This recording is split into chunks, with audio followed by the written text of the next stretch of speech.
We're living in the final part of the last days, undoubtedly the final part of the final part of the last days. This is the end of the world.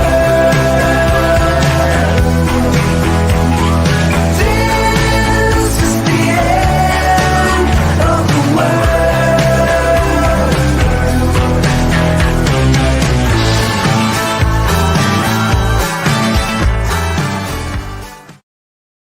Hello and welcome to the Last Days Livestream, the show that brings welcome levity to the end of the world, lifting the spirits of many of you battling boredom, loneliness or anxiety by infecting as many as possible with comfort and distraction as the apocalypse unfolds. We're broadcasting 5 minutes later than normal. I'm going to be honest, it slipped my mind. It's bound to. It's bound to occasionally. So this morning, I had a message from Sasha saying, can I have the link? And I clicked on it thinking, why does Sasha need a link? What would he possibly need a link for? All became clear. And I remembered my duty to mankind, indeed, some might say, to put out a Last Days live stream in these bleak times when, as we all know, because Jehovah's Witnesses keep reminding us, the world is ending, and chaos will shortly come to fruition. Simon Instone says, "Good morning, afternoon, evening, middle of the night. Wonderful people." Simon covering a number of bases there, depending on which time zone you might be watching from. Arthur Weber, busy at work, says, "We warmly welcome everyone to another episode of the Last Days live stream. Please find your..." You see, he's trying to do my job for me. I'm just going to have my coffee because Arthur is apparently the host of the show, even though he's not here. Oh, that's good coffee. You need coffee in the morning. Please find your seats during these final minutes, undoubtedly the last of the final minutes before... Oh, good grief. Thank you, Arthur. Love you, man. Glad to have you here. So, Hayden Honeywood, you'll be pleased to know, is actually in the green room, so he'll be joining us shortly. Who else do we have? Who's lurking? Who lurketh in the live chat? Steen1, don't tell me I'm here early again. Yay, you're not that early because I only put the link up maybe 10 minutes ago. So we're all late. Marvin Smith says, "Hello, sharing the holiday spirit with all and excited to join everyone from New York City, where we're hunkered down, preparing for a strong snowstorm. Greetings, fellow ex-Jehovah's Witness community." Wow, that sounds very exhilarating. I hope you managed to survive the snowstorm. Reminiscent of, what was that film where where New York is covered in a blizzard and it's all apocalyptic and people freeze to death? Remind me in the live chat. It was a good film, I think, with Dennis Quaid, if I'm not mistaken. I can remember films by the actors, but not by the titles. Joelle Brown says, "I'm here. I'm alive." Well, that is good to hear, Joelle. And indeed, a prerequisite for commenting in the live chat, hence why it's called live. It's not really why it's called live, but we're glad that you're breathing and have a pulse. Although, Joelle says, "Spent 3 days in hospital," so that sounds rather scary. Ooh. I hope that you are fully recovered, Joelle, and firing on all cylinders to the extent possible. Steen1 says, "We just had a 100-degree Fahrenheit plus week. I am eating dinner outside in a cool breeze." You want a cool breeze when there's any possibility of 100 degrees Fahrenheit. We have Dirk Brilke, "Schön Grüße aus Luckenwalde," I think is how that's pronounced, but it could well be that I've butchered the German language there. Joelle is watching on TV as well as iPad. Could crash. I hope you're not going to crash, Joelle. Please do not watch on a TV or any other kind of device while operating a vehicle. I know that's not what you mean. CRC says, how I can't watch this. I need to wake up at 6 a.m. Damn it. Well, yes, if you need to go to bed because of work, depending on where you are watching, what part of the world you're watching from, please do not sacrifice your employment for the last day's live stream. We're just not worth it, folks. We're not worth it. Lloyd has a new hoodie. This is a very old hoodie. In fact, this makes an appearance on the Reclaimed Voices documentary. That's how old this hoodie is. But thank you. We have Edmonton, Alberta, Canada represented in the form of Tracy Tupper McNeil. Welcome, Tracy. We have Vancouver, British Columbia, Canada represented. Lots of Canadians lurking around in the live chat. Hope everyone is well. Looking a bit sleepy, Lloyd. Yes, thank you, Arthur. Some of us do need to sleep now and then because some of us need to rejuvenate during the night time. Unlike you.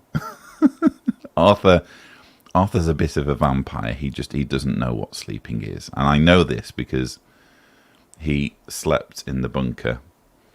I don't know how much sleeping was going on. So all I'm going to say. Steen1 says, does that mean we get an off-the-cuff extemporaneous speech? I don't know. I'm actually interested in trying to mop up as many comments as possible, given the fact that we are thin on the ground today. We don't have Sherry. I don't think we have Paige or Amanda, although I have put links out in case any of my, how can I put it, my pool of potential co-hosts can join. So we'll see. But so far, it's just Sasha and Hayden in the green room. I say just.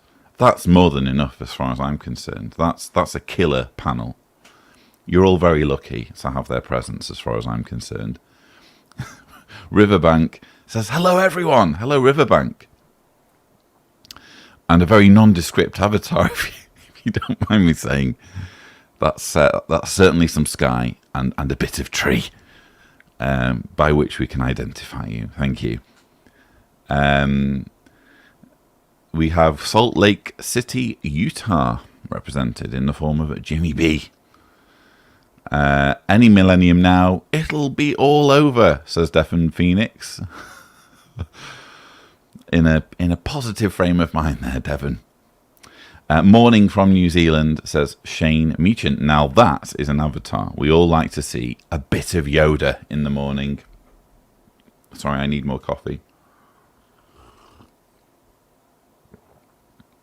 What do you think of my mug, by the way? McVitie's Digestive. And the Union Jack. Enjoy the Union Jack while it's still there, because thanks to Brexit, it probably won't be for much longer. Contentious political views in this last day's live stream, it would seem. Argentina represented. Okay, it's 4:36 a.m. here in Argentina. Thank YouTube for the bell. Yes, we're running a little bit late, 5 minutes late, in fact. Tell Arthur he didn't get the producer job. I could tell him I don't think it's going to work. I think he still considers himself the host of the show. Greetings from under the duvet in Scotland, Ali. You see, whenever I'm under the duvet, you see there's a sentence beginning that can never end well. I find it quite stifling in terms of the circulation of air and oxygen. So don't stay under there for too long.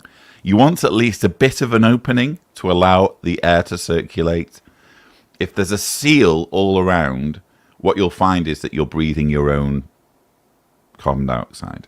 So for health and safety reasons, the last day's live stream does not endorse watching the last day's live stream from under a duvet unless adequate ventilation is provided for. There we go. Responsible broadcasting here on the last day's live stream. Isabel Vidal says hello from a chilly morning in France. Oh dear. Well, it's chilly here in Croatia too, if that makes you feel any better, Isabel. It being the Northern Hemisphere and it being December. Morning peeps, says Bob from Brum. Brum, if anyone's interested, is short for Birmingham. Hence, people from Birmingham are referred to affectionately as Brummies. Lurking finally caught it live, says Leah Prosser. We have Singapore represented. Good grief.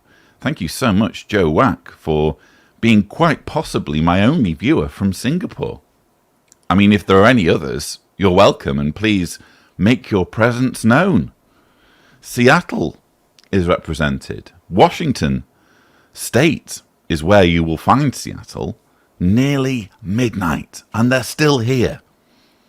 You see, the last day's live stream viewers will not be put off by it being midnight or by being underneath the duvet. They're still going to tune in.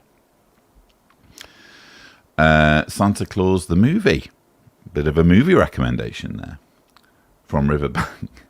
The Day After Tomorrow. That's it. That was a film I was thinking of, the Dennis Quaid film. Because we had a comment earlier about a snowstorm about to grip the Big Apple.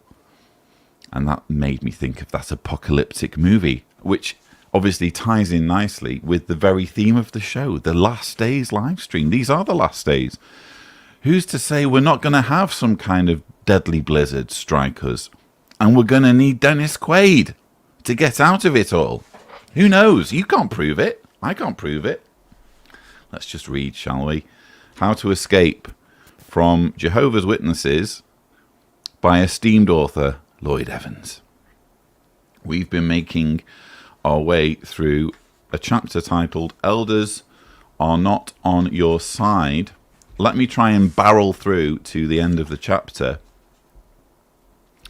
We've been going through a number of different options for what to do if invited to a meeting with the elders.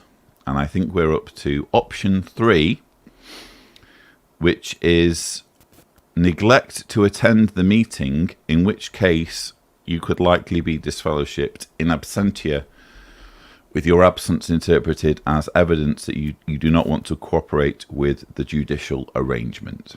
So that's an option for some if invited to a judicial committee. Option 4, obtain a signed letter from a mental health professional or lawyer aimed at delaying judicial proceedings. If the elders receive a letter suggesting that you are under extreme stress and at risk of suicide, if they do not end their investigation, they may have no option but to delay or suspend the hearing. The same would be true if a letter is received threatening legal action, perhaps over the consequences to your family or employment if you are disfellowshipped and shunned. Page 86 of the Shepherd Manual makes the following provisions.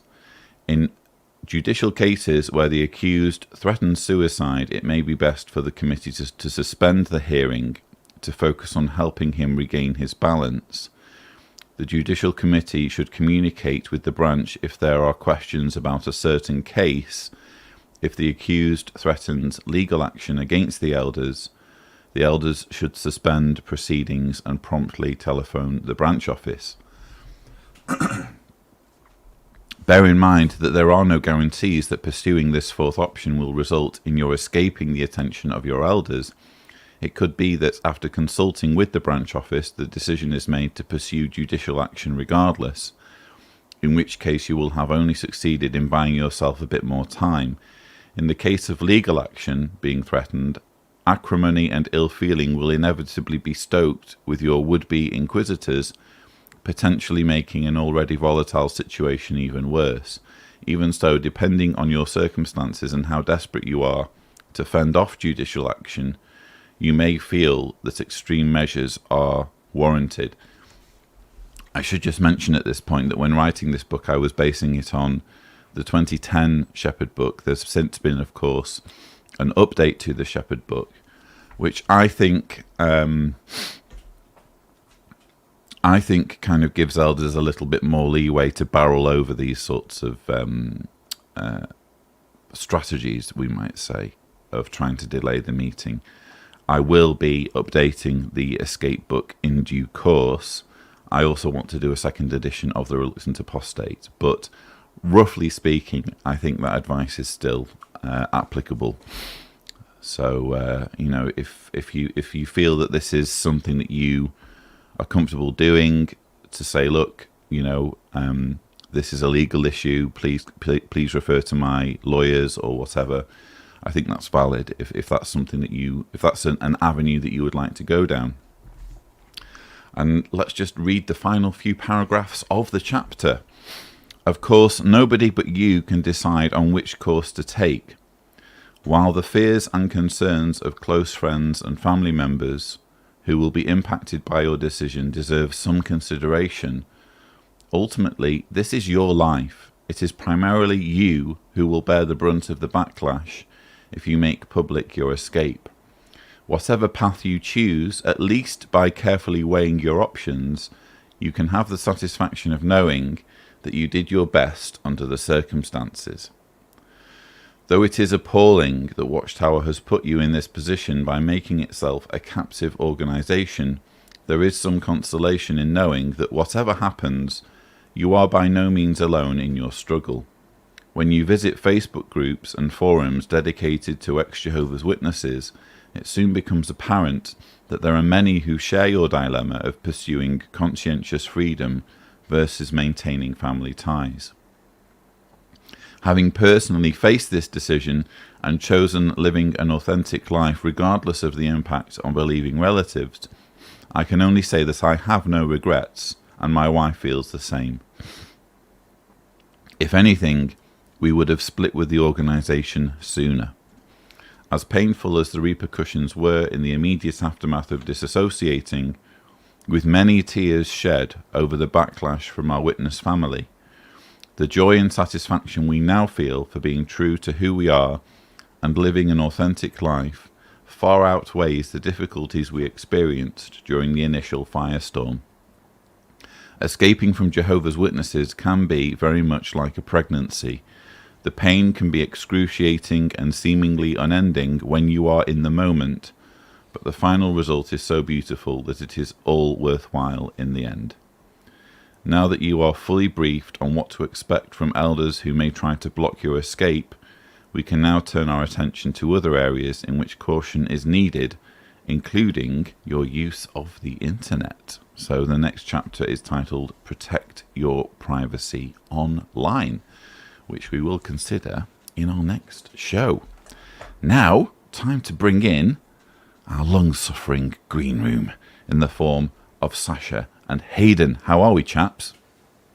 Good. Very well. How are you? Any thoughts on what we've just been reading? Yeah, excellent recommendations and great suggestions. I know a lot of people have benefited by some of the suggestions that you've had there in the book, because it's a very real situation that so many people face. Indeed. Belted 007 says, I don't think you do ever really get over getting shunned by your siblings, family members. However, at least now we live our authentic, true lives. I've thought about this a lot with my own family, and it is a bit messed up that basically everybody I knew up until the age of 21 who I was close to, I'm no longer close to. Yeah. So at 21, my mother died. I still had my dad and my sister. They're both shunning me, albeit for arguably slightly different reasons, but mostly due to the fact that I'm an apostate. In my dad's case, definitely due to the fact that I'm an apostate. And that's that, because we identify with who we are, or our existence is almost predicated on the relationships that we have with others. I mean, without those relationships, who really are we? Yeah. So that's kind of a big sea change to go through. from having these people be close to you to suddenly not close to you. And as I describe it there, it's like a pregnancy. It's really, really painful at the time, but you do come out of it, and almost inevitably time will be a healer. And I guess to a large extent, the success of your healing will depend on how strong the bonds are that you build with people after the event, or what relationships you're able to hold on to. It's a very good point, and I think it really highlights the need to build up a social network and to build up a community of supportive friends, real friends, particularly if you're in the process of fading from the religion. And it's so important to do that, because there will come that cutoff point where those that we think are close to us, be it family or lifetime friends in the religion, won't be there for us if we've decided to take the steps to leave. So we have to be very careful that we've got people in our corner, so to speak, that can provide the support that we need as humans. So we really encourage people to reach out, join a community group, join a social group, do some volunteering in your local area, something that gets you to start to branch out and make new associates and friends. Indeed. And if you find that that's a difficult thing to do, maybe you're shy or just naturally you don't like to be around people, probably the first step would be to try and speak to someone else, say a counsellor or someone similar, who can then help you to work through those, and maybe start off small and maybe find a smaller group or whatever the case may be, and to find those friends that Sasha was just saying. We have a comment here from friend of the show, Renato Gonsalves. Hello all, nearly 5 a.m. here, but I'm ready for this atomic dump of fun. I was thinking, when you said it was just us three on the show, I went, oh dear, this could be one of the this could be an interesting show. So, well, no, I actually I have some other people will be dropping in to say hello on the show, so stay. I think we have one. We have one I'm about to introduce, and I will just say though quickly, Renato, there is a link in the back room on the Discord if you are able to join us, and the same applies to any others who have accessibility to that link. And thank you so much to Rianne for a very generous super chat. Love and greetings from me and my daughter. Thanks so much for your work, your books, the documentaries.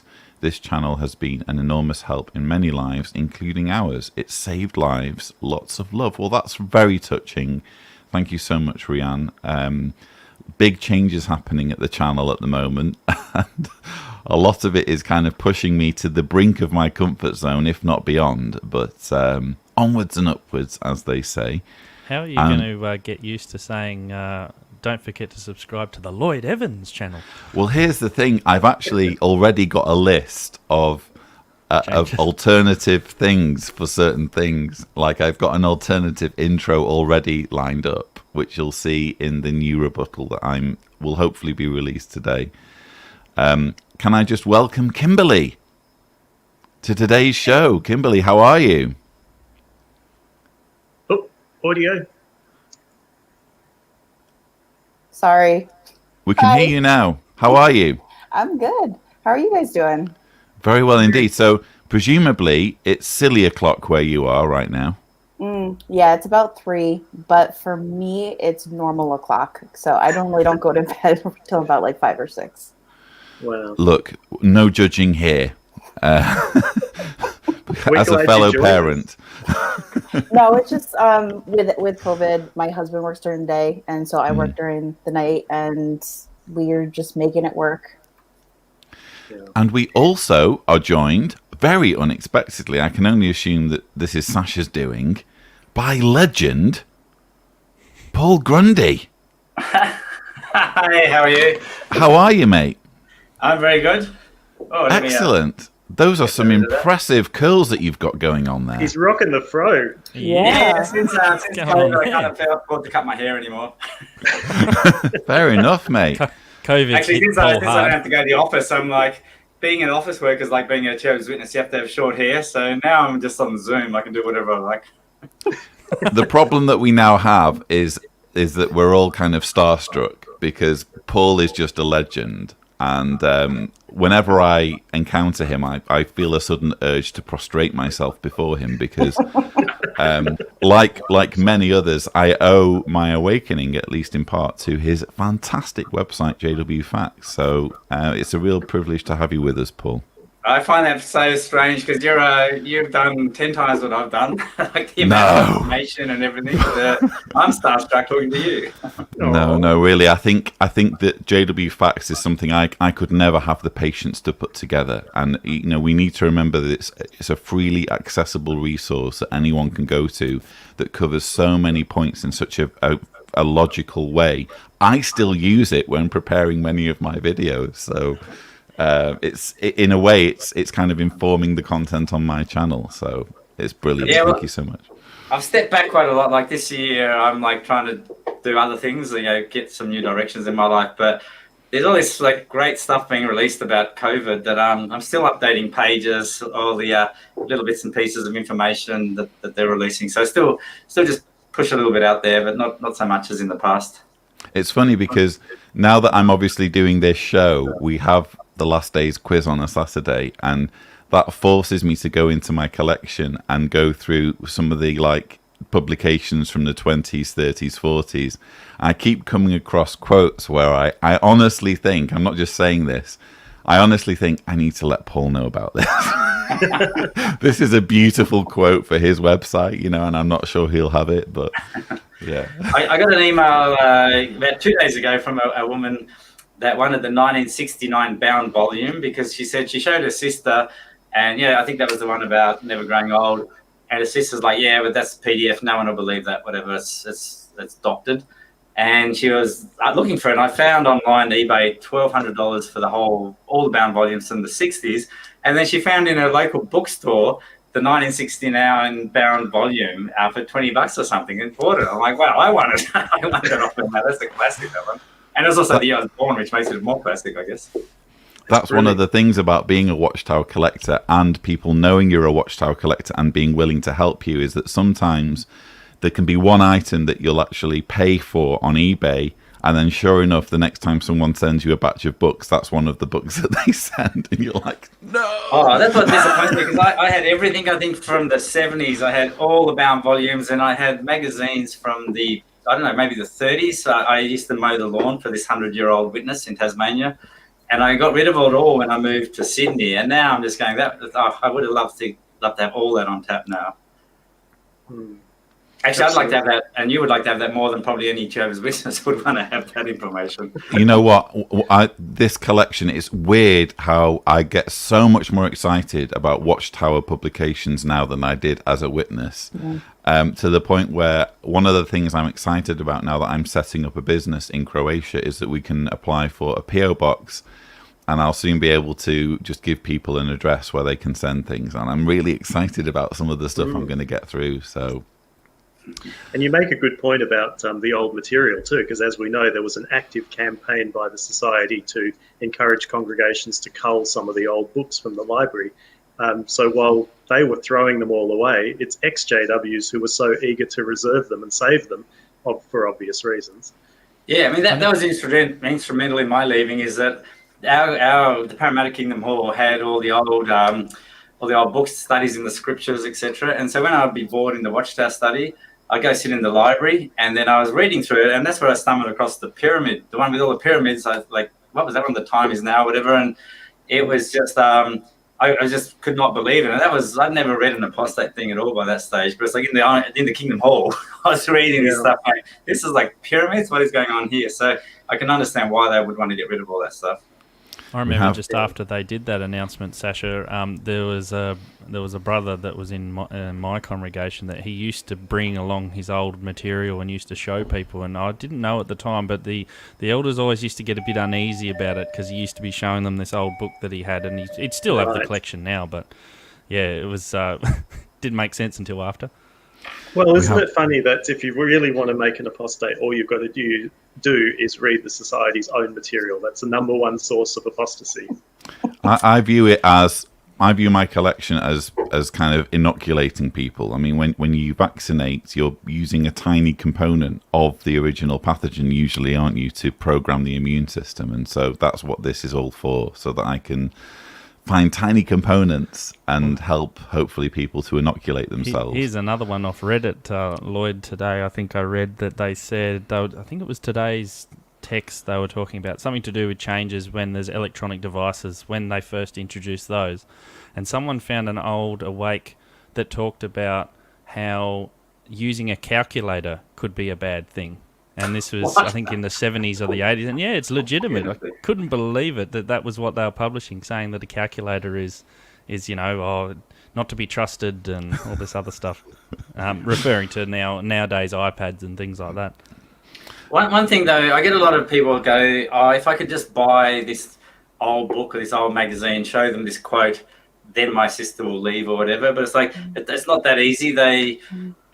just because they see it, then they'll find some other thought-stopping technique to explain it away. So that's the first step. So I've always encouraged them that, don't get their hopes up. And before you show them, you got to ask, how would this affect you? If you could see it in print, what difference would it make? Get them to commit to a stance before going to all that trouble. Because they probably, like my cousin-in-law, I actually got him a quote, showed him it from the book. And he's like, oh, yeah, no, that was old. It doesn't matter. It mattered until he saw it. And then suddenly, but didn't matter enough to change his mind. So, unfortunately, like you say, it's a little vaccine. You get little tiny bits that hopefully add up over time, I guess, but not in one. That's saying, Paul, where they say Jehovah never changes, but the organisation makes so many changes, it's ridiculous. Yeah. I mean, everything is what is it, I was reading where you basically have two standards for everything. So you basically, whatever you say, you can take the opposing stance. So it's a bit like the horoscope. So I consider Watchtower Doctrine like the horoscope, where they give you both sides of every argument. So you're really rich, but you're feeling poor today or something. So that you go, yeah, that's me. It's like basically they have both sides of the fence so that anyone can accept that as being accurate for the time for them. Nice to see Sherry watching in. Oh, hey, Kimberly. So glad to see you. I'm watching from bed, feeling a bit shabby today. Well, Sherry put in a shift the other day with me going through the 2019 survey results. So take all the rest that you need. Okay, go on, Sasha. Speaking of which, she asked me to pass on to everyone and encourage everyone to follow through and fill in the survey, because apparently there has been 2,700 so far. So 600 more completed the survey in the last 24 hours. So we really want to encourage people to do it. And even if you've completed the survey in years past and you think, oh, it's just a repeat, we really need it for consistency. We need that survey information. And as Sherry and you mentioned, there's going to be fresh questions next year with a focus on a few other additional topics of interest. So please don't feel that, you did the survey a few years ago when waking up and it's not necessary anymore. We really need more and more results and participants, please. Absolutely, yeah. Just want to check too, Sasha. Lloyd said before, does Sherry have adequate ventilation under the duvet at the moment? We just need to make sure it's a safety message. The two cats are under there, so who knows? but Sasha, thank you for following through there with that atomic dump of a reminder. For people to Paul and Kimberly have no idea what's going on. Inside joke. lots of comments here coming through. Hi, Sherry from Rianne. Quite a few people getting very excited about Paul's presence. Let me just find one or two comments. Jehovah is the truth, says Peter Forrest. Interesting. Okay, thanks, Peter. You better get your haircut, dude. The other mic on here. Thank you so much, Rachel, for the super sticker. That's very kind. Rianne says, Paul, I'm a true fan of yours. JW Facts is the best thing to go to if you want solid information about anything related to Watchtower and Jehovah's Witnesses. Thanks, Rihanna. Steen One thinks you've come straight from the ghost train. I have to go back to it. I've got visitors, so I just snuck out for a minute and then I have to leave. Oh, okay. Oh, so you're going to be leaving us shortly, are you? I will do. I've got someone actually that I grew up with, an ex-Jehovah's Witness that I grew up with that I haven't seen for 30 years. So it's quite fantastic. taking me back, and we've been connecting with all the young J-dubs that I grew up with in Hobart, who, thank God, most of them have left now, and they're all over scattered. So it's good to meet up, catch up. A Black Sheep says, powerful tool, I think referring to JW Facts. It was a scary resource when I was first waking up. I think I've told the story that when I first went on JW Facts, I skipped all of the main pages and went straight to, who is this person? What's his story? And I found a page where you had a picture of you and your son. And just seeing you with your son made me think, I think this is someone I can trust. You know, it's weird how that was my mindset as a JW. I wasn't interested in the facts or in the information. I wanted some kind of reassurance that this was a normal, relatable person. Yeah. And if I had this hairstyle, you probably wouldn't have trusted me. Oh, I would have completely, yeah. We wouldn't be having this conversation. The John Cedars channel would never have been launched. So yeah, those worldly curls can't be changed.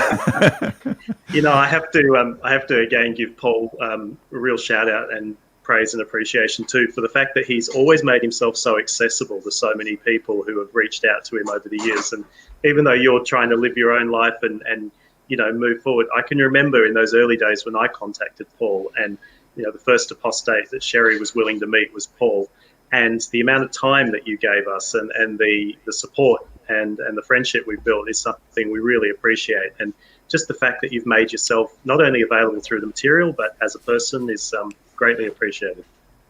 You're like one of those Tinder dates that take 3 years to meet up. Like literally every year you would send me a text once a year. It's like, I can't believe who I am, but you know me. What's a Tinder date? What's a Tinder date? Please can you explain this? You just kept swiping the wrong way, Paul. Come on. And it took ages, but I mean, it was amazing to see how you'd already you didn't believe, but you still were so like terrified and were so worried about Sherry and everything that it took you. I think it must have been 3 years before you finally could pluck up the courage to meet me. Yeah. I want to also echo Sasha's thanks as well, because it was your article on beards, I think on JW Facts, that ended up starting me on the research train or the investigative train, Paul. So yeah, it's a lot of good articles. Live. That's unfortunate, because now people will go, oh, the only reason he left the witnesses is he wanted to grow a beard. Yeah. For me, it was like, because I wanted to do, there was all the bad things I wanted to do. No one could ever accept it was because I just didn't believe it, because I'd done some research. Yeah. Mm-hmm. Yeah, it simply anyway, wasn't thank true. you for that. And I can still remember emailing you for the first time, and the first email didn't get a reply, which I now fully sympathise with, now that I'm on the receiving end of emails. But the first email didn't get a reply. Then I sent through a second email, and that did get a reply, and that resulted essentially in me getting the name Cedars, because the subject I was emailing you about was about the Cedar Point, Ohio thing. I was too scared to post on a forum at that time, so you posted on my behalf the information that I shared with you about the Cedar Point, Ohio convention in the 1920s, and that's how I came to be called Cedars, essentially. So, yeah, that's when we first had contact with each other. I had another person that I grew up with that contacted me 3 years ago, and I didn't get back, but she's transitioned as a man, so he is a man now. And because I didn't get back to them, thought that it was because of them transitioning. And it was simply that I just don't get the time to respond to everything. So I've got an auto reply now just saying, sorry if I don't reply, because I just can't physically reply to everyone. But yeah, I do feel sorry that, some people, such as yourself at first, you think that it might be something about what you've asked or whatever. It's not. It's just simply a matter of the amount of emails that come through and the amount of time to reply to all of them. Yeah, fortunately now we have Sasha helping out, and we have a team who can usually respond in some way, shape or form. But yeah, it is a challenge, and it's a challenge due to the size of the organisation and the extent of the indoctrination. But I, for one, really appreciate the fact that you took the time when I reached out to you, and hopefully good has come from it. It's also challenging the range of emails you get. Like I've had emails from people saying they're about to commit suicide, to they want legal advice on how to get their child, to just some general advice or saying thank you or whatever. So much of that, you can't just reply in a word. It's like how do I reply? How do I reply right? How do I give the right advice that's also legally accurate and all that sort of stuff? It's a lot to take on. I don't think all the ex-J-dubs, all the J-dubs that are leaving realise just the amount of work's involved, because they've got like 8 million of them, and there's just a group that are really devoting their life to try and help the ones that are leaving. That's why we often. Sorry, go, Sasha. Just quickly, I was going to say, and I think Lloyd knows where I'm going with it, that's why we look for reputable support groups and peer support groups that we can refer people to outside of even the ex-JW bubble. So recoveringfromreligion.org, as we've often referred to, Sherry and I do a lot of work with them, but they have an amazing team of people. So it really doesn't matter what faith people come out of. We're all faced with very similar challenges in many ways. The loss of foundation, loss of stability, loss of identity, perhaps loss of family. Recoveringfromreligion.org is a wonderful resource to refer people to for that extra support. Indeed. Now, are we good for time, Paul, or do you need to dash off at any point? I don't want you to feel as though you have to stick around if you have guests, but I will dash off. I might just poke my nose in later to see what you're talking about. Okay, but it's been lovely to have you with us. Again, thank you so much for your just legendary contribution over the years, and we must get you back on the channel soon. I'd love to interview you again if that's okay. Yeah, that's fine. It's great to see you. It's like, what was it, 2 years ago? I saw you face to face for the first time. Yeah. It's not quite that good on StreamYard, but it's better than nothing. So the pre-COVID world was when we met for the first time in person. Hopefully not the last time. So yeah. All right, excellent. I love you to talk, and have a good night. See ya. Take Thanks care, for Paul. coming, Paul. Bye. Cheers. And we have someone lurking. From what I can only assume must be the restroom. Good morning, everyone. Arthur, how is work going? And is there a lavatory in the room where you are? No, the lavatory is a side room. But I noticed it is a tiled room. So why is it tiled? Because it's a extra room which is sideways to the main office where we are working. Sure. Okay. So is this a food preparation area? Maybe not. Well, it depends on the viewer's imagination, actually. You seem to be quite reticent to pan the camera around and show us where you are. No, I'm not very panning. coy. I'm not panning today because when I'm panning the camera, the viewers might get dizzy because of the movement. Oh, really? Especially if most of the panel are using static cameras on tripods or laptops or whatever. Sasha, Arthur is being very considerate of your needs there by not panning the camera. Are you appreciative? Oh, what can I say, Arthur? He's all about consideration. Yeah, and I was really surprised and really glad that we had Paul Grundy on air. Yeah, I'm also very appreciative of all his work throughout the years, and it also helped me get more information on Jehovah's Witnesses. Indeed. Which I couldn't find in publications, for example, in my early years of learning about doing activism and finding out the psychological traps that this cult is putting around. So are you just kind of jumping on momentarily, or are you like here to be on the panel? Because I assumed you were working. No, I just joined in momentarily for a short cameo, sort of. Yeah. We did want to throw to him a song on the spot, considering the acoustics where he's standing might be perfect, but we won't be that mean to you, Arthur. I'm sure. I'm thinking the work colleagues just on the other side of the door might be a bit confused if they hear a song being sung, being belted out. Obvious. But Saturday. Hopefully Saturday I will put up. Maybe I might not join on Saturday, but I will definitely put up a song even in a Yep. pre-recorded manner if that will Oh, work that's out. interesting because you're We not need- joining on Saturday because it's not your turn. But that's we That's do right. need a halftime show for Saturday. So if you are able to do anything pre-recorded, that would be appreciated. Awesome. I just want to Excellent. say, Well- Arthur, I'm a big fan. I love. Who the isn't, vocal. Kimberly? I- Who isn't a big fan of Arthur? He's I a get so legend. excited. I'm like, hey, Arthur's here. Thank you for your appreciation. Yes, we get all these emails coming into JW Survey asking for support. You won't and believe guidance. how many items of underwear I get here at the bunker. Yeah. All addressed to Arthur. Yeah. He really is coveted, one might say. We love you, Arthur. But yet so humble, isn't he? Love you too. Okay, take care, mate. See ya. Cheers, You mate. too. See ya. Bye. Arthur's there's like guys. that. Arthur's like that study that you always had to study for years but never do anything.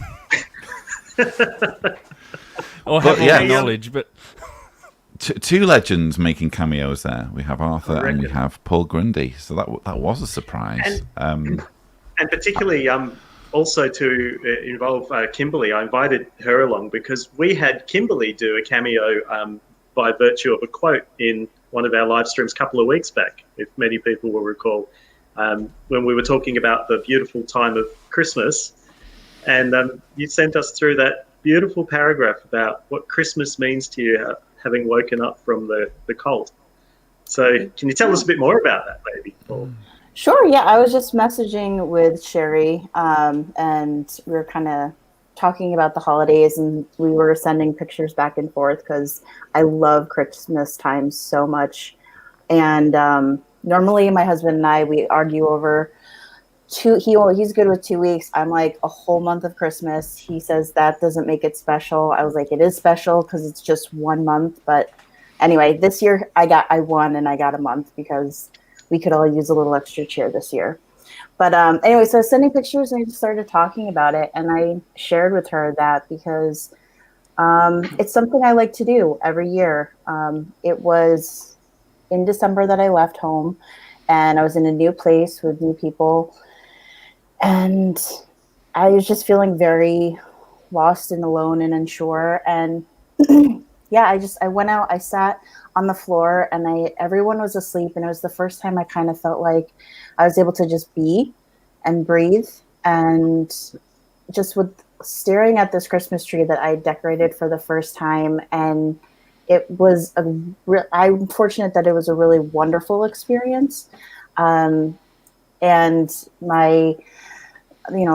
the woman I was staying with, she kind of was explaining different things to me and why they do it like that. And she actually taught me some decorating tips and all that jazz. But it was just, I sat in front of this tree that I had helped decorate and it felt so warm and wonderful. And I felt thankful for this kind of start of celebrating for me. And for me, I don't celebrate obviously for Santa or for Jesus or any of that stuff. I celebrate because they gave me a little bit of magic. They made the season magical for me in that way. And so that's what I celebrate. Because that's what I think that this season is about. I feel like people are maybe a little more likely to lend a helping hand or pay for a coffee or do an act of kindness. And that to me is the magic. So. Well said. Beautiful. Well Yeah. said. Yeah. It doesn't have to be religious. It can be whatever you want it to be, basically, can't it, Christmas? Yeah. Particularly for those with children. We spoke about this, the joy on your kids' faces is... Well, I don't know, but I was intimidated. But I don't know who else other than me has kids, but I was intimidated leaning into the holidays, not really knowing how to create these memories and experiences, not having fully a frame of reference myself in those younger years. Now, what we have now, we'd better get some of the segments out of the way. And when I say some of the segments, there are in fact two, both of which will be handled by Brother D'Souza. So Sasha has got... well, let's first do the poetry corner, shall we? All right.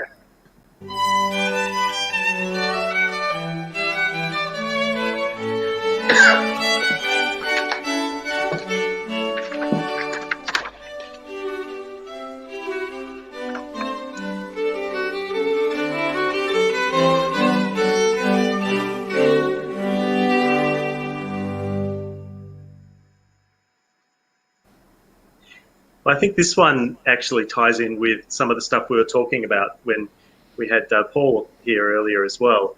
That whole process of just doing research and waking up to the truth about the truth and realizing, that we were not actually living in religion that represents God. So yeah, this is one I just threw together the other day based on that. How do you navigate life when you're challenged to deeply think, when your preconceived ideas are questioned and you're taken to the brink of having to justify all your notions and beliefs once held dear? Do you respond and put up barriers, perhaps because of ingrained fear? Well, no doubt this is what we all went through when we learned the truth about the truth. Our lives were in upheaval, researching facts like a detective sleuth. We found out that the faith we once held dear to our hearts was not in fact based in reality, but was man-made for a very start. The religion we adhered to was not divinely inspired, but just made up by delusional men with grand ideas who conspired to take control of people's lives, depriving them of their true course and preventing them from living fully as their rules they did enforce. But now that we have taken positive steps to leave the cult, we happily reclaim our joy and freedom, living successfully as a result. Very nice. Nice bit of rhyming going on there. Thank you, Sasha. Excellent. Thank you. No, I appreciate, the journey every person has to take when you basically are confronted with some disturbing thing about our form of religion and think, oh my goodness, my whole foundation is pulled out from under me. What do I do? How do I, it is so confronting, destabilizing, as we all know. And to take that brave step to do the research, basically puts us in a position where we're not comfortable. And I think, as you've rightly said many times, Lloyd, the step you have to take to challenge your faith, well, it's a win-win, because you either reinforce your beliefs if it proves to be true, or you find out the truth and you can make a decision. But we know how hard that step is to take.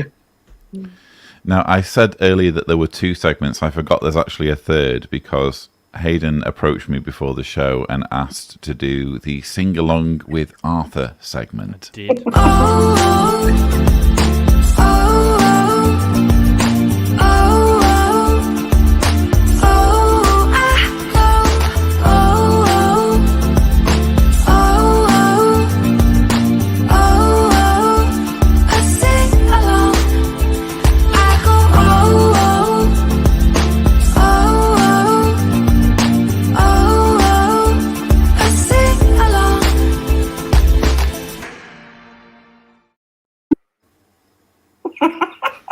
This is what we call in Australia a stitch-up.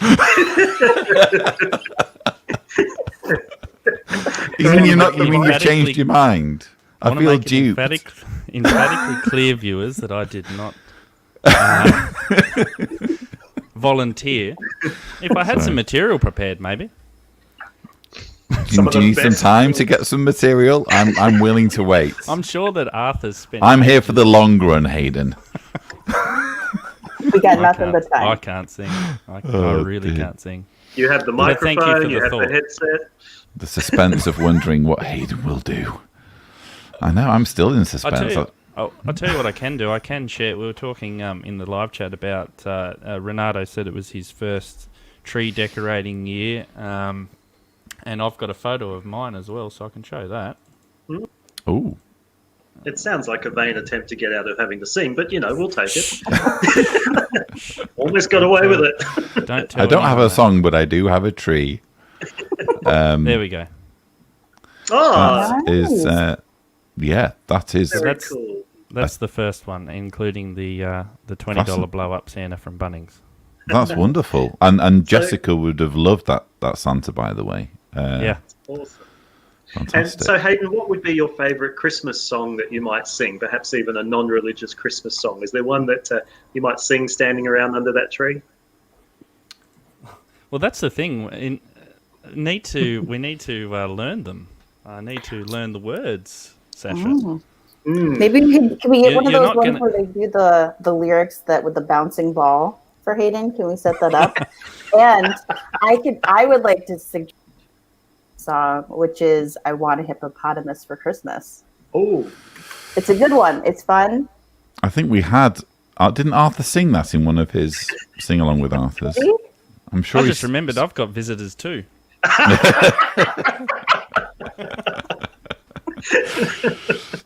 No, we love you, dude. Well anyway, done. it seems Hayden has artfully dodged out of Had singing some for us, which is stage very fright at the last disappointing. minute. And due to this disappointment, I, for one, am in need of some comfort.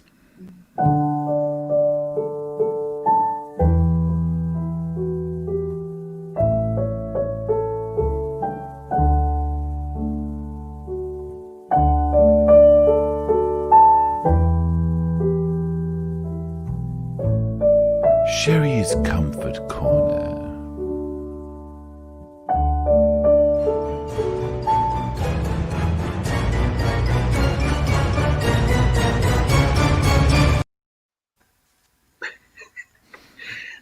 Thank you. Well, this was some material that Sherry was going to share, and she apologises that she's not able to make it today.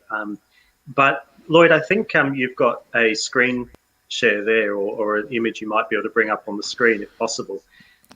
Particularly, oh God, this was. I forgot about that. Sorry. Oh, that's right. We'll see if we where- can find it. I'll do a preamble first, but Could you put where will I find it? Sorry.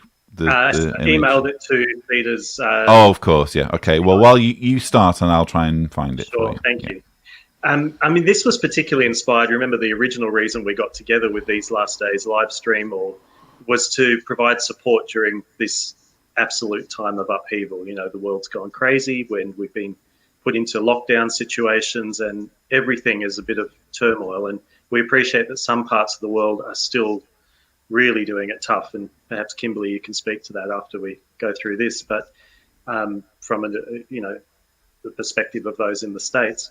So there was a really nice little graphic that was created that helped us to put in perspective the things that we can't control and the things that we can control to help ourselves get through this really difficult time.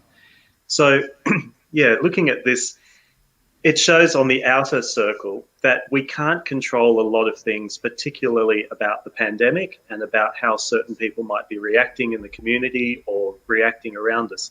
We can't control the fact that some people might not be following the rules of social distancing. We can't control the amount of toilet paper at the store if there's a pandemic and everybody rushes to purchase it, as we've seen over the last few months. We can't control the fact that the actions of others or predicting what will happen or other people's behaviour or how they choose to react. So instead, there's good encouragement to focus on the things we can control, which is in that inner circle, and focus on how we can have a positive attitude in our own life, how we can control the things within our own life. We can find fun things to do at home for us and the family.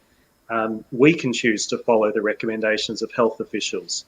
We can perhaps choose to turn off negative news if we feel that we're getting overwhelmed by it, because there is a lot of reality out there and we do need to be aware of what's happening, but perhaps we need to recognise our own threshold of what we can actually comprehend and take in emotionally.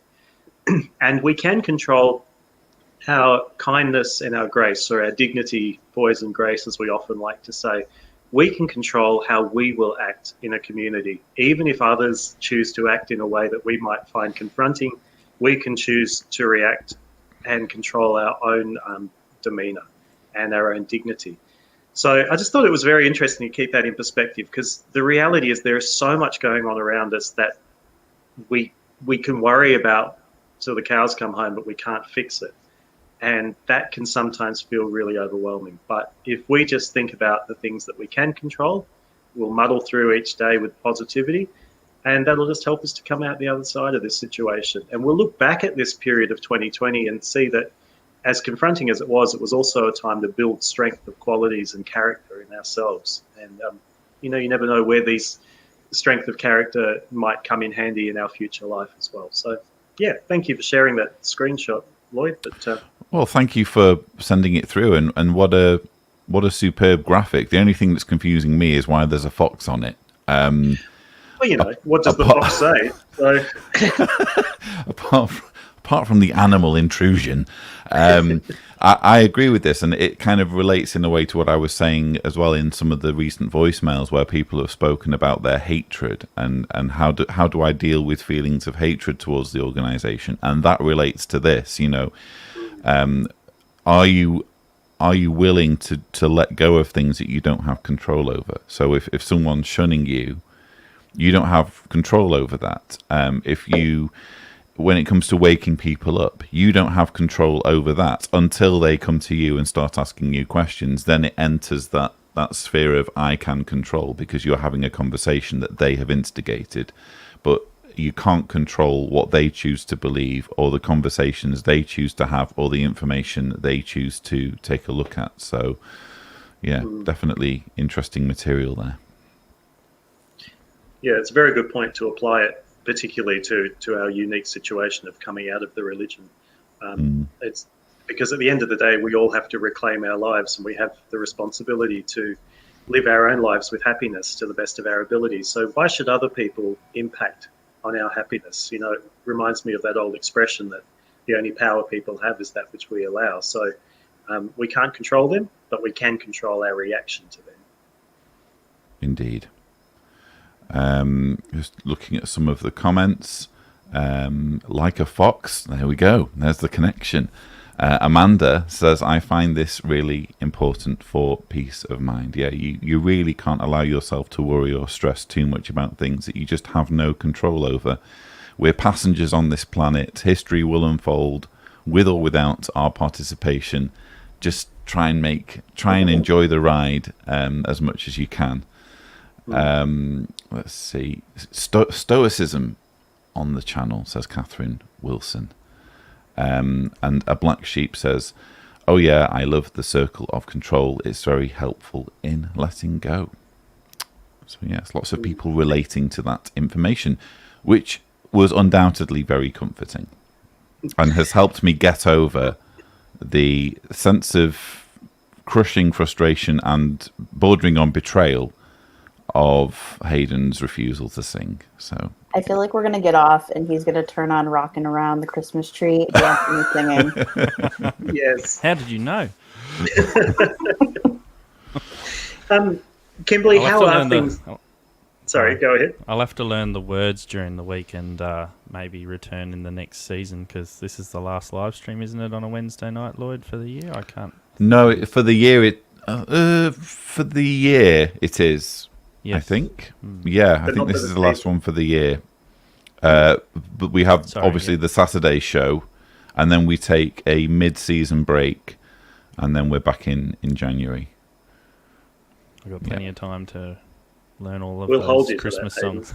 Oh, no. We'll hold you to that. Renato says, I can control the temperature of my pizza, and it brings me comfort. And if I know Renato like I do, he likes his pizza hot. Hot as hell. Yeah. So you were going to ask something of Kimberly, Sasha. Yeah.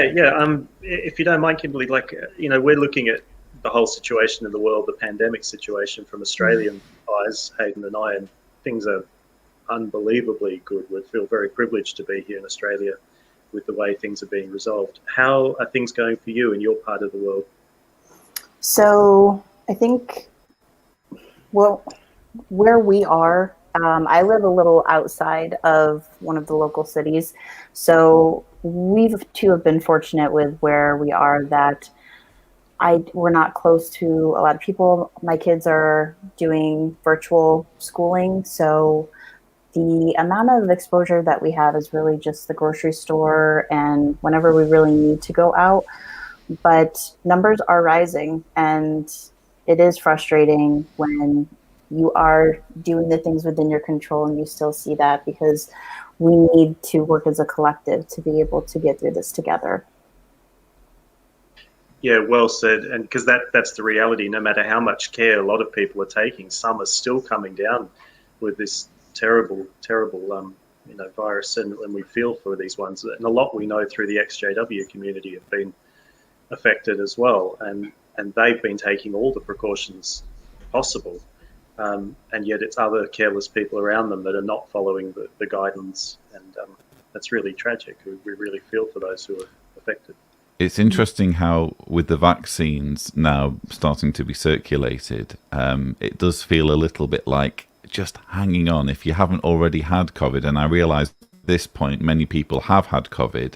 I'm thinking of Rianne and others who've managed to overcome it. But those of us who haven't had it, and particularly those of us who, like in our situation, we can't get it because we're in a household with people who are at risk, you know, and it's very much a case of feeling like we need to hang on just that little bit longer until we can get the vaccine. And who knows, you know, where this goes kind of in terms of history, because I think in the UK, when they were talking about the vaccine, even when they were talking about the vaccine, I should say, one of the doctors was saying, COVID's here to stay. You know, there will always be COVID in some form. And it's something that we're going to have to deal with basically forever, which sounds very bleak. But you know, even if it's here forever, the question is it still a pandemic, or is it something that's manageable, you know? But however this pans out, you just have this feeling, don't you, that whatever the normal is, once this pandemic is over, it won't be the same as COVID, you know? Yeah, tragically that's the case. I think we look at a lot of things that perhaps we took for granted before, large sporting events or large music festivals or anything like that had brought a whole crowd together. Large international conventions. Well, those things might have to be different moving forward, where we simply can't enjoy the crowd-based events in the same way. Perhaps we look at our hygiene differently. Perhaps there's some things that affects the world in ways that we've not yet understood. A black sheep makes a good point. I had COVID. It was awful. This vaccine is making people feel even more reckless in my state, as if a vaccine means they can go back to before COVID. Yeah, that is a shame. That's one thing that you don't want. If anything, the vaccine should be making people more vigilant and making them redouble their efforts to just see this through to the bitter end and make sure that they ward this thing off up to the point where they're inoculated. Because one thing you do not want is people getting lazy and reckless. Rianne says, yes, please hang on, everybody. Again, another one who's had it. Please take care. Once we're all vaccinated and keep being vaccinated, like with measles, we'll manage to live with it. Yeah. Has anyone else had this thing where, because I think all of us haven't had it, has anyone else had this thing where you're kind of hypersensitive to the slightest sensation in your tonsils, in your sinuses, or the slightest sensation in your throat? You're thinking, oh no. But when you hear from people who have had it, they're always like, it's hell. It's the worst thing I've ever had, you know? So I guess if you have it, you're going to know, you know? Yeah. Yeah, here in, at least here in Australia, if you're feeling unwell at all with any sort of similar symptoms, the first thing they do is go to get tested. And it is very, everyone is very hypersensitive and a bit on edge about it, but I suppose in some ways that's a good thing, because then everyone's more vigilant and take care a little bit more to look after those who are more at risk in that category. Yeah, well said, mate.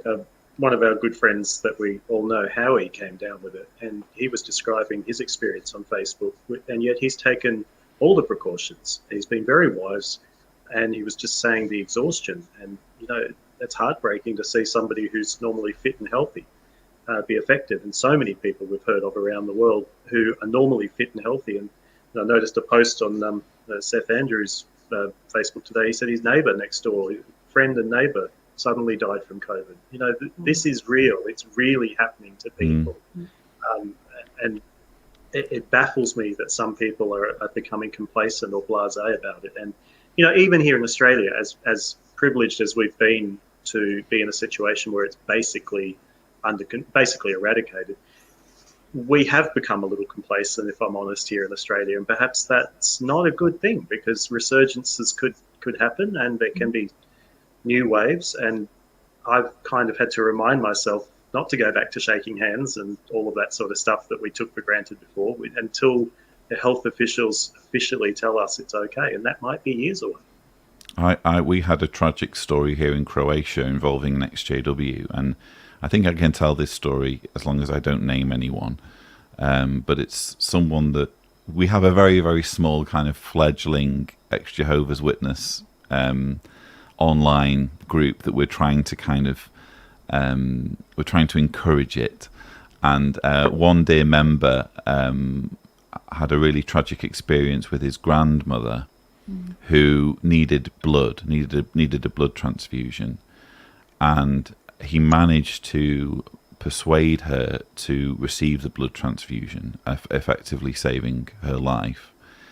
And then shortly afterwards, because she was living in like a shared community, she just couldn't resist going to the shared kitchen to make her coffee, and they reckon it was that caused her to catch COVID, and she ended up dying recently. It's just so tragic how he worked so hard to try and keep her alive, and succeeded, but COVID still tracked her down. It's really heartbreaking to think about. Our love to him and his family. I'm really sorry. Yeah, but I'm telling that story because we can't take this for granted. You know, we're not home and dry yet, and we absolutely need, this is a nasty, nasty thing. Everyone I know that's had it has said it's the worst thing that they've had. It's not. I think, as Rianne was commenting earlier, it's not like a cold. It's not like the flu. It turns your lungs to soup. You just don't want it. It stops you from breathing. Ward it off as much as you can, for as long as it takes until this thing is over. Because apart from your own health, it's the health of others you need to be thinking about as well. Yeah, and I often think, there's, for any doubters out there or anybody who gets their information from sources that might be downplaying the seriousness of it, what have you got to lose by following the health precautions of wearing a mask and being socially distant and making sure sanitation is at a high standard? What have you got to lose? History will not look kindly on people who were saying, "Oh yes, but my freedoms," during a pandemic. History will not look kindly on you, I'm afraid. They're going to think of you as a total knob, to be blunt.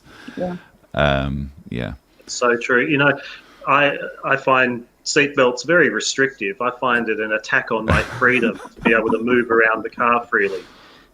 Come on. A face mask is about as obstructive as a seatbelt. We get used to it. It's just the smart thing to do. And if I can just call out Barrow, this is exactly the sort of idiocy that we're up against. The reason why it's a pandemic, Barrow, is because of the recovery rate. It's the fact that people can recover. It's the fact that people can catch COVID and not die that's making it a pandemic. Because if COVID killed everyone that it touched, we'd be able to isolate it very quickly and it would never have reached a pandemic stage. That's what's making it so successful as a pathogen. Do your homework, do your research. There is no place for your level of ignorance at this point when we're on 1.5 million deaths at this point already. For you to be saying it's not a pandemic, all you're doing, frankly, Barrow, and I very rarely do this with viewers or with people commenting, all you're doing is advertising your stupidity at this point. So shame on you. When we're talking, I've literally just shared a story about someone dying because of this. And this is your way of trying to impress people with your intelligence, when all you're doing is showing people how ignorant and insensitive you are. So shame on you, Barrow. I'm glad you said that, because often those who are the biggest deniers have not actually known anybody personally or been affected personally. I'd like to see how their response is when it's somebody close to them that gets affected, or themselves. Right. Well, they don't think about themselves. They don't think about others. Quite frankly, they just don't think. Some people just aren't good thinkers, and Barrow is a perfect example of that. But anyway, on that note, I think we need to bring this to an end more than anything, because I have a December 2020 JW Broadcasting rebuttal to finish, and I'm really Wonderful hoping. material you've got to work with. Oh, there's so much stuff, so Yeah, much stuff to a lot. work with. I'm really hoping to get that finished by the end of today. So hopefully it will be up. Those of you watching in America, it should be available for you today, later on. And this is the last JW Broadcasting rebuttal. I hope that I'll be editing by myself, because the video editor will be coming, easing my workload. What an amazing panel. Thank you so much, Kimberly, for joining in. Thank you, Sasha. Thank you, Hayden. Thanks also to Paul and Arthur for joining us earlier. What a great live stream, considering this was all thrown together so late because I'd forgotten. This has been fantastic. Thank you to everybody that contributes with your comments through the live chat, because that's what it makes it. You know, we started this just to provide a community of support. So yeah, it's your live stream, everyone. Indeed. So please, as always, everyone, remember, stay safe, stay positive, and we will see you in our next show. Take care. Bye. Bye.